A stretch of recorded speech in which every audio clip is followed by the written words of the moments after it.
crap. Cut the crap. Cut the crap. Cut the crap. Cut the crap. Cut the crap.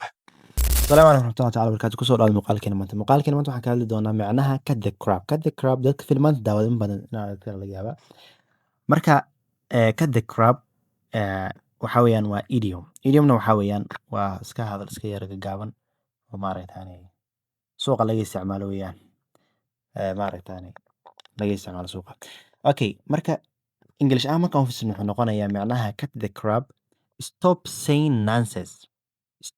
saying nonsense jooji waxyaabaha macnaha lehna ku hadlaysid ama get to the point u gudub hadalka dulucdiisa okay jooji hadallada aan muhiimka ahayn ka hadlaysid ama u gudub hadalka dulucdiisa tusaale ahaan cut the crap and tell me what really happened cut the crap and tell me what really happened jooji hadalka macnaha lehnaad ka hadlaysid ii sheeg wixii dhab ahaan u dhacay okay jooji hadalkan macnaha lahayn macnaha daradaad ka hadlaysid ii sheeg wixii dhab ahaantii dhacay insha allah waxaan rajaynaa inaad ka faa'iidaysateen muuqaalo noocan haddaa jeceshihiin qaybta commentkana lagula wadaag insha allah waan soo gudbin doonaa ka faa'iidayso insha allah asalaamu calaykum waraxmatullahi taala wabarakaatuh